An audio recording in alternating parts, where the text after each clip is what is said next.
कहानी की शुरुआत में खाया जाता है कि बुलबुल, जो कि करीबन एक 5 साल की बच्ची है, उसकी शादी एक बड़े ठाकुर से की जा रही है। शुरुआत में बच्ची को लगता है कि उसकी शादी ठाकुर के भाई सत्या से की जा रही है, जो कि उसी की उम्र का है। हम उम्र होने की वजह से सत्या और बुलबुल में काफ़ी दोस्ती हो जाती है और सारा वक्त वो दोनों एक दूसरे के साथ खेलते रहते हैं, जिसमें वो दोनों एक दूसरे को चुड़ैलों की कहानियाँ सुनाते हैं। सीन्स बदलते हैं और 20 साल बाद का अरसा दिखाया जाता है, जहाँ पे सत्या 20 साल बाद लौटकर अपने घर वापस आया है। घर वापस लौटने पर सत्या पर इंकशाफ होता है कि बड़े ठाकुर का पागल जुड़वां भाई महेंद्र कत्ल किया जा चुका है और लोगों का ये कहना है कि उसके कत्ल के पीछे एक चुड़ैल का हाथ है। और इंडियन कल्चर के अनुसार महेंद्र की बेवा विनोदनी अब उस घर में नहीं रहती और उसके बाल भी काट दिए जाते हैं, क्योंकि वो अब एक बेवा है। और बड़ा ठाकुर खुद गांव छोड़कर जा चुका है।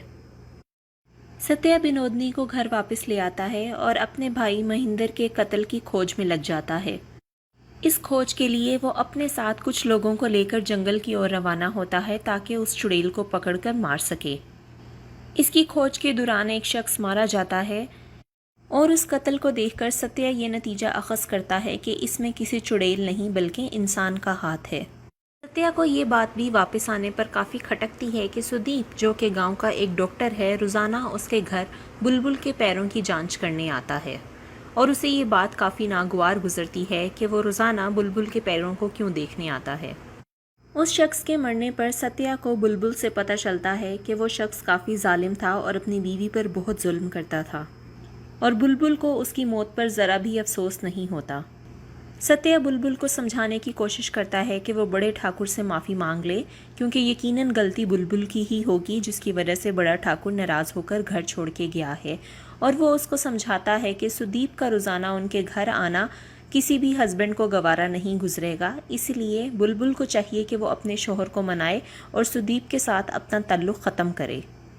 ये सुनकर बुलबुल को काफ़ी गुस्सा आता है और वो सत्या से कहती है कि वो भी बाकी आम रवायती मर्दों जैसा ही निकला है।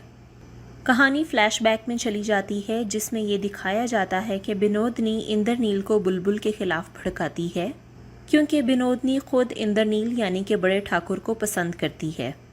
वो बड़े ठाकुर को बार बार बुलबुल और सत्या की करीबी का एहसास दिलाती है और उसे बताती है कि वो दोनों अब बच्चे नहीं रहे बल्कि जवान हो चुके हैं और उनकी इतनी कुर्बत किसी भी शोहर के लिए नागवार हो सकती है, तो बड़े ठाकुर को भी इसके खिलाफ कुछ ना कुछ करना चाहिए।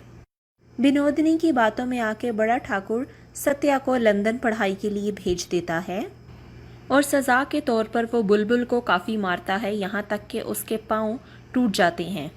गांव के डॉक्टर सुदीप को बुलाया जाता है, जो कि बुलबुल के पाँव जोड़ता है और सबको मना करता है कि बुलबुल की टांगों को और पैरों को कोई हाथ ना लगाए, क्योंकि बुलबुल नीम मरी हालत में होती है। और बुलबुल के इलाज के दौरान ही बड़ा ठाकुर गांव छोड़कर चला जाता है। महेंद्र नीम बेहोश बुलबुल का फ़ायदा उठाता है और उसके साथ ज़्यादती करता है। इस ज़्यादती के दौरान बुलबुल अपनी जान गंवा बैठती है। खौफ के मारे मरी हुई बुलबुल को छोड़कर महेंद्र वहां से वापस चला जाता है और साथ ही ये दिखाया जाता है कि देवी माता बुलबुल को दोबारा जिंदा करती है। बुलबुल ठीक तो हो जाती है, लेकिन उसके पैर हमेशा के लिए उल्टे हो जाते हैं। ठीक होने के बाद देवी माँ की शक्तियों को इस्तेमाल करते हुए बुलबुल अपने जैसी बेचारी लड़कियों के लिए बदला लेती है और उन शोहरों को मारती है जो अपनी बीवियों पर बेजा जुल्मों से तम करते हैं।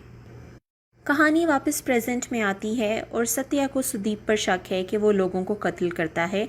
इसी शक की बुनियाद पर वो सुदीप को अपने साथ कलकत्ता ले जा रहा होता है कि रास्ते पर उनकी पालकी पर हमला होता है और ड्राइवर मर जाता है। ड्राइवर के मरने से सत्या को यकीन आता है कि चुड़ैल हकीकत में है और सुदीप बेकसूर है। यहाँ पर सत्या चुड़ैल पर गोली चलाता है और जंगल को आग लगा देता है ताकि चुड़ैल मर जाए। सुदीप उसे काफ़ी रोकने की कोशिश करता है और कुछ बताने की कोशिश करता है, मगर सत्या उसकी एक नहीं सुनता।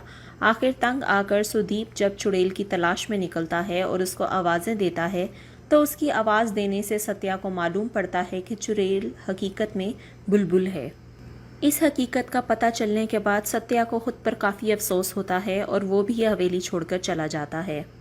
जाते जाते वो अपने भाई बड़े ठाकुर को एक चिट्ठी लिखकर जाता है, जिसमें वो उसे कहता है कि उसे आज बहुत अफसोस हो रहा है, ये सोचते हुए कि वो उसका भाई है और वो ज़िंदगी में कभी भी बड़े ठाकुर के जैसा नहीं बनना चाहता।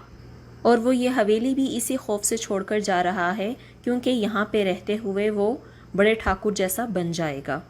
फिल्म के एंड पर दिखाया जाता है कि बड़ा ठाकुर अपनी हवेली में वापस आता है और वहाँ पे जब वो रात को सो रहा होता है तो कोई उसका नाम पुकारता है और वो उठ के देखता है तो बुलबुल, जो कि राख से निकलती है, उसे पुकार रही होती है।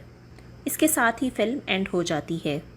ये मूवी नेटफ्लिक्स पर रिलीज़ की गई और इस मूवी का असल थीम औरतों पर हुए अत्याचार और औरतों के ख़िलाफ़ जुल्म सितम पर आवाज़ उठाना है, जो कि हमारे मुआशरे का एक आम हिस्सा बन चुका है।